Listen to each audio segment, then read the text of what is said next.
Throw up that victory salute. USC has a new general.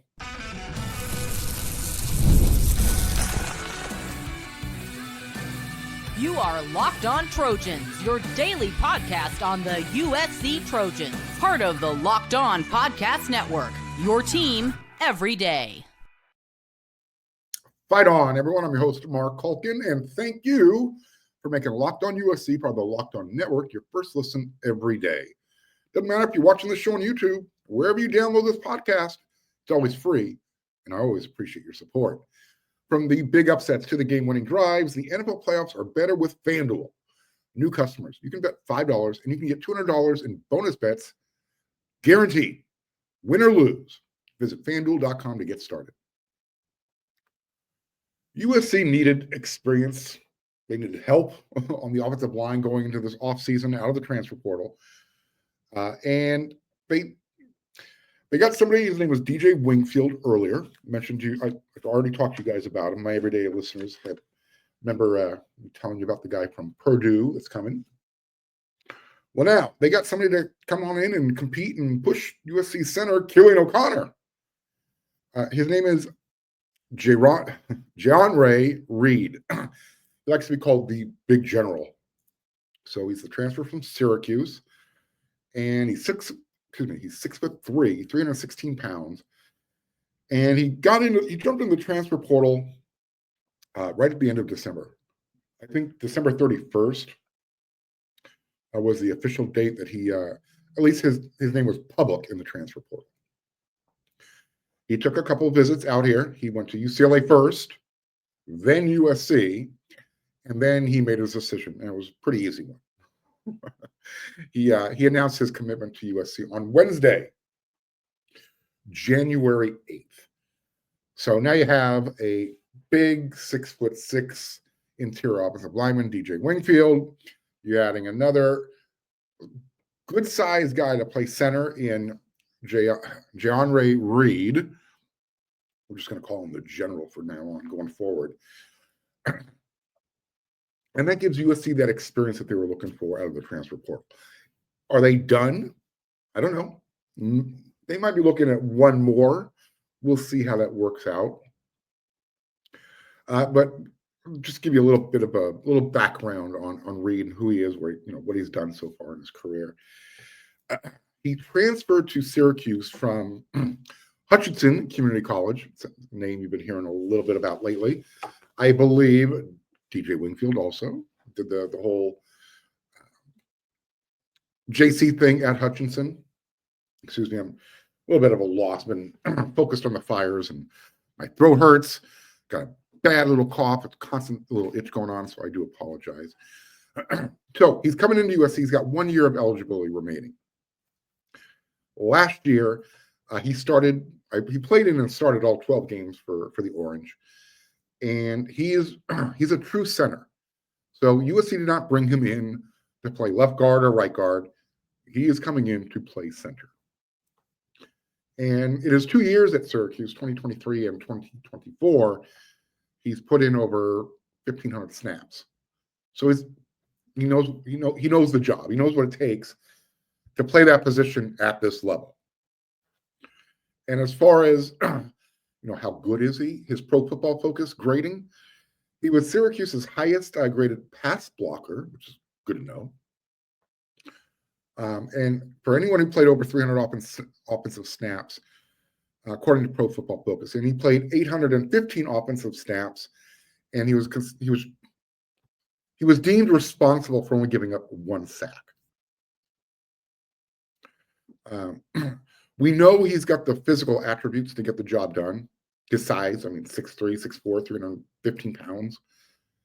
But you also have to, when you play that position, you have to have a high football IQ. You got to be able to communicate. You got to be able to take charge of the line, so to speak. So being the general, you better be able to take charge of things. When he was at Syracuse as associate head coach on offense, his name is Nunzio Campanelli.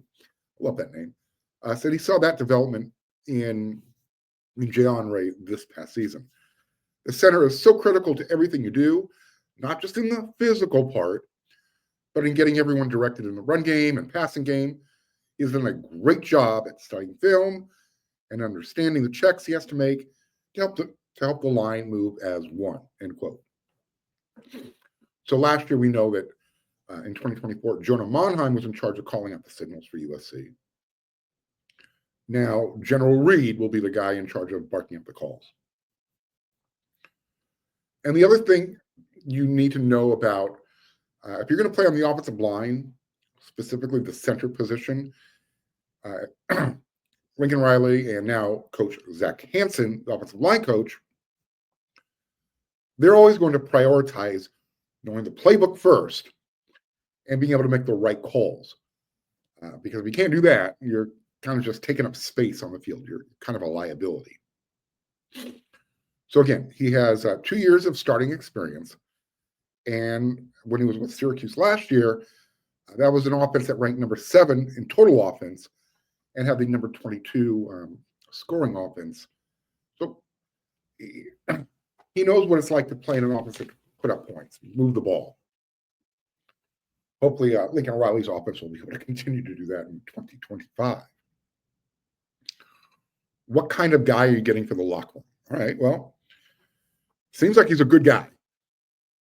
There's a quote from his teammate, former teammate now, Demetrius Weatherspoon. And it was kind of an interesting quote in my mind.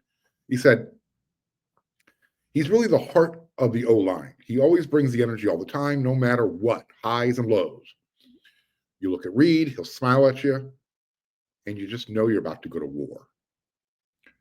Okay, it's that last part.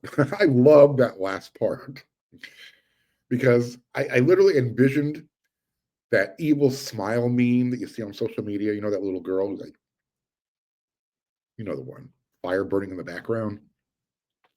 It's like 50% precocious smile and 50% psycho smile. Like, let's go do some violent, scary things to other people stuff. You know exactly the one I'm talking about if you hang out on social media, if you use any of the GIFs. So that's the smile I envision when General Jeonre Reed is communicating with his teammates. So we know that USC lost Emmanuel Payon to the transfer portal. They've brought in now DJ Wingfield as well as Jeonre Reed. So I'm not saying it's a 2-for-1, but they're filling specific needs. You needed someone at center, and you needed more experience on the offensive line, whether it's going to be an interior offensive lineman or possibly at tackle. Wingfield has played both positions, guard and tackle, so we'll see how that works out. Now, with the addition of Reed, USC has now 8 transfers out of the transfer portal. You have quarterback Sam Heward, the JC running back Waymon Jordan, offensive lineman DJ Wingfield. It was Waymon Jordan. That's the Hutchinson, Kansas Community College. I apologize. Defensive lineman Keyshawn Silver. Don't forget about Jamal Jarrett. There's like 700 pounds between those 2 guys. Your other running back, you got Eli Sanders from New Mexico. And was it cornerback, nickelback? I'm not sure exactly where. Probably cornerback. DJ Harvey, San Jose State. So again, specific needs getting filled. You got your backup quarterback, Sam Heward. I'm not sure if you got too many running backs, but they got another one. You mentioned it, Waymon Jordan. He's joining Eli Sanders. And now you've addressed your offensive line situation. So there you go.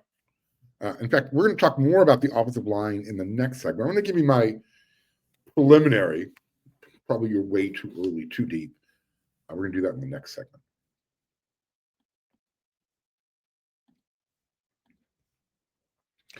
Do you know about Rocket Money? And did you know that it can help you find any of your subscriptions that you forgot about that maybe you're paying for more than once? Like, that would suck, right? Rocket Money has made it so easy to track all of them down. It's literally like having a personal assistant for your finances. Rocket Money is a personal finance app that helps you find and cancel your unwanted subscriptions. It's also going to monitor your spending, and it's going to help lower your bills so you can grow your savings. It brings everything together in one place, whether it's subscriptions, your spending habits, or even those goals you want to hit this year. Rocket Money has helped save over $500 million with over 5 million users. And if you're using their premium features, it can help you save up to $740 a year. Cancel your unwanted subscriptions and reach your financial goals faster with Rocket Money. Go to rocketmoney.com/lockedon today. That's rocketmoney.com/lockedon. rocketmoney.com/lockedon.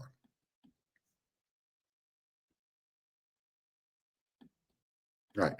Let's talk a little bit about what that offensive line could look like in 2025. At least what Coach Riley and what Coach Hanson will have to work with when camp opens. This is my potential 2-deep offensive line when camp opens sometime March, April, whenever it's going to be. When I know, you'll know. So left tackle starter, obviously, Elijah Page. I think backing him up right now, and he's earned it. You got Justin Ta'uanu, left guard. I'm going to go ahead and slot in DJ Wingfield there first. Micah Banuelos is also going to compete for the spot. I mentioned Jeonre Reed, Killian O'Connor. I'm going to come back to that point here momentarily. At right guard, Alani Noah. He's got that spot solidified. Is Hayden Trader going to be the backup at right guard? Right tackle, I think everybody's assuming Tobias Raymond's got he's the front runner going to spring camp. But can Trader play right tackle? What about Makai Sena? Where's he going to be? If Sena is an interior lineman, great. Don't forget Wingfield. He's got some right tackle experience. So again, you've got that swing guy, that 6-man type of capability that, Gino Canone has kind of played that role. Jonah Monheim has been a Swiss Army knife. I think he started at every position on USC's offensive line at one point. I'm not saying DJ Wingfield's that dude. What I'm saying is he can play guard, but he can also play tackle in a pinch if you need him to. So as you notice, those names that I mentioned, I'm only going to mention the guys with the second or third, or going into their second or third year in the program. And then obviously the transfers are going to get mentioned too. And the reason being is I really don't anticipate any of the true freshmen that are arriving that are going to eventually win a spot in the 2 deep. I mean, it's possible at some point that happens. Maybe Alex Payne or Aaron Dunn are good enough. Nevertheless, you don't want a true freshman unless they are just that good, cracking your 2 deep or even starting. Because again, typically they're not ready. Very rarely are you bringing in a Tyron Smith, somebody who is just a Hall of Famer to be. And the other reason, and I don't know if it's a good point or if it's a positive or a negative, but if a true freshman is able to jump a second or third year player, someone who's been in the system longer, is that a sign of poor development? Again, everything's unique, so that's just kind of a broad brush. So here's my first question. Do you like that 2 deep? Do you disagree with it? If you're watching on YouTube, hit me up in the comments section. If you haven't subscribed yet, do it, please. It helps the channel. Hit that thumbs up, smash it. Hit that bell notification that we don't miss an episode. Next question. Assuming General Reed is the starter, what happens with Killian O'Connor? Does he decide, hey, you know what? I think I've proven myself. I took over for the Las Vegas Bowl, and I get it. Texas A&M didn't have their number 1 defensive line, but they're still a good defensive line. But he earned the spot. He played fantastic. Do you think Killian says, you know what? Maybe I use that spring transfer portal window, get a scholarship, go play somewhere. He's got enough film. He wants to be a starter. If you've got any type of competitive juices, you're saying to yourself, I can do that. So here is who Zach Hanson and Coach Riley will have to work with this spring. This will be the entire offensive line room. It could change between now and then, but for the time being, this is who you got. You got General Jayonre Reed. You've got DJ Wingfield. Excuse me.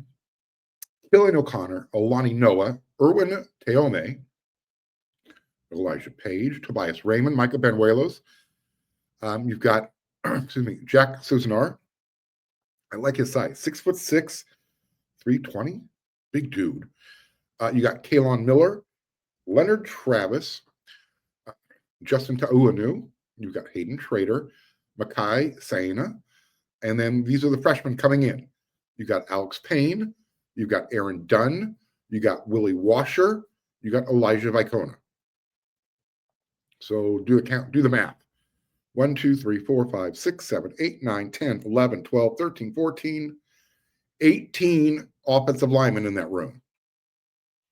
You should be able to find a decent 2 deep out of that. Not just decent, a good 2 deep. And now it's just up to Coach Hanson to, pick the guys that work the best together, get them ready for 2025. And remember, USC this season, their schedule opens up a little bit easier than they had in 2024. Instead of going to Vegas and playing LSU out of the chute, which, you know what? I don't mind those games. In fact, I love those types of games. August 30th, it's Missouri State. And then a week later, it's Clay Helton and the Georgia Southern Golden Eagles, whatever they are, the Eagles. They're fighting Heltons. They're in town. So I guess the point I'm trying to make is USC's offensive line is going to have time to gel. The competition isn't going to be like, all right, you got to get ready for LSU. You get a chance to kind of work out the kinks. Find your rhythm against 2 programs that you should dominate. You should have better athletes across the board regardless, and especially in the trenches. So if USC cannot look good and dominate a team like Missouri State, Georgia Southern, it could be a long season for USC. So do you like that offensive line? Again, I went over my 2 deep. How would you change that up? I mean, there's a lot of versatility there. I know everybody's concern is probably right now right tackle, just because you want to see it for more than one game. Tobias Raymond looks like he's going to be the guy. But again, it's a matter of you want to see more than just a small sample size. Those first 2 games in 2025 are going to give Tobias the opportunity to say, you know what, I can do this. Watch me dominate. So if you come out and these guys dominate the lesser competition, and again, not to knock those programs, but those are body bag games.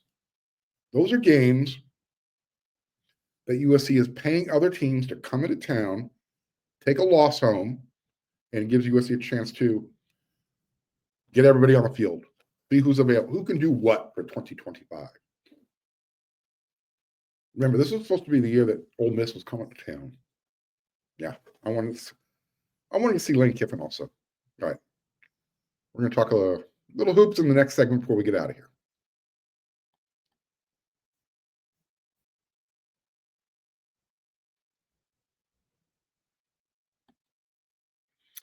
So both hoops teams were in action.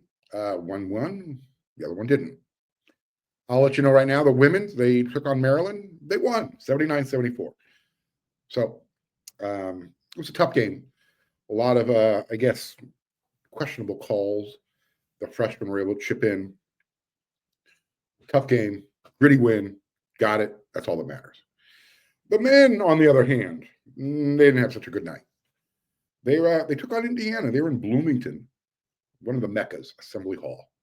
That is like a bucket list for me. I really would have loved to have gone to that game, but just didn't work out. In the beginning of the game, USC looked pretty sharp. It looked like, all right, these guys might be able to get the job done. Offensively, specifically, they just looked like they had better spacing. They were staying in the flow of the offense. They were moving the ball. They were getting the open shot, and they were making the shots. So when you're watching, you think, all right, USC's got the better athletes compared to the Hoosiers. They might be able to do this, but they got to keep everybody out of foul trouble. Well, guess what? So at the 12-minute mark, I think USC held a 19-7 lead. And then all of a sudden, coming out of the timeout, Indiana went on their run, a little 15-5 run, and USC's now was leading 24-22. And I think that happened around the 6-minute mark. And then Desmond Claude, he was on the bench with 2 fouls.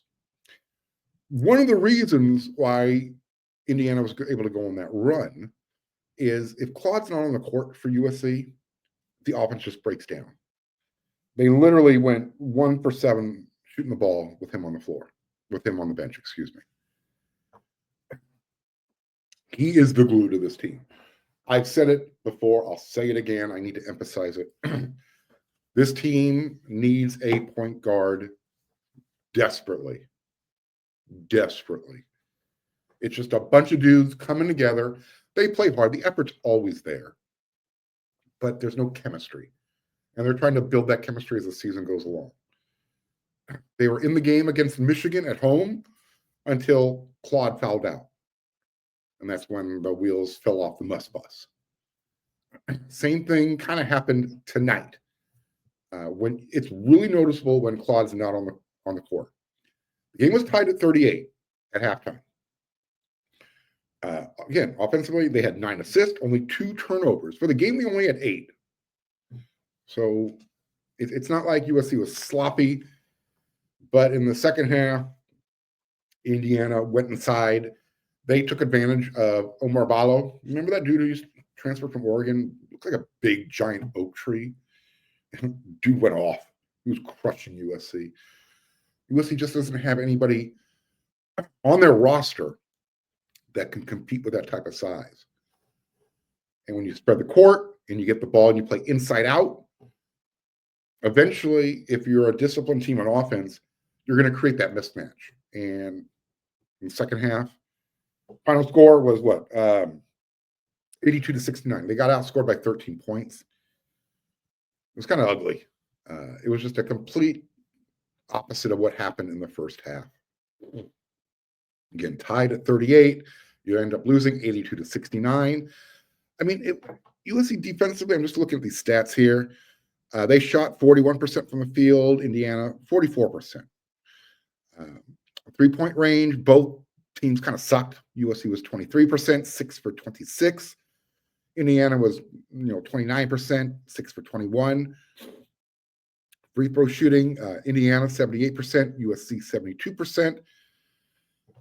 It just seemed like the calls, when you look at the free throw shooting numbers, they're pretty similar, 13 for 18, 18 for 23. USC was on the lower end of those two statistics. But in the second half, it just seemed like, oh, geez, it didn't feel right. I'm going to say. It's going to be a struggle this year. USC going into that game against Michigan at home, they were on a 4-game winning streak. Now they've lost 2 in a row, and they're heading to Illinois next. Illinois is, I think, the 13th ranked team in the country. Michigan was ranked. If it's any consolation, Michigan went into Pauley Pavilion after they beat USC and they beat UCLA. It was kind of funny. Their head coach, he called out their team. He called them soft. He literally called them soft. Coach Mick Cronin, a little bald dude, a little elf. Anyways, USC got to play at Indiana. I'm not sure if that was their first visit there. I've never been there before. I know USC's played Indiana in the past, but I'm not sure if they've ever played in the Assembly Hall before. Again, it's one of the meccas. The home of Bobby Knight. 3-4 national championships. When I used to coach high school basketball, I was given the nickname Bobby Knight Jr. Not because I used to, berate the kids or, embarrass them in front of anybody. No. That's not how I did it. But my voice was heard. I was loud. I would berate the officials. I've told the story before. I'll tell it again in the future. I have it's a soft spot in I really love tradition. And for USC basketball to go to one of those iconic places like Assembly Hall, you soak it all in. I'm telling you, I would love to go see USC play Notre Dame in basketball. Those two teams need to play. I know the women played earlier this year. I'm talking the men. I want to see that happen. I would make a trip out there for that. Maybe one day. Who knows? Who knows? All right, that's all for this episode. My throat hurts. I'm coughing a lot. I apologize. I'll be back with another episode tomorrow. Maybe USC has a linebacker coach. No. I mentioned the name Robert Balla not too long ago, maybe about a month ago. I've seen the name floating around again. We'll see what happens. I'm thinking, you know what? If that's the guy, which I'm not opposed to, why did it take this long to name him? I still think it's somebody who's coaching right now, whether it's in the playoffs, college, or going into the playoffs in the NFL. But we'll find out soon enough. Otherwise, if I appear sooner than that, you'll know too. All right, I'll be back with another episode. Head on over to weareSC.com. Got a lot of stuff going on over there. So until the next episode, everyone, you know what to do.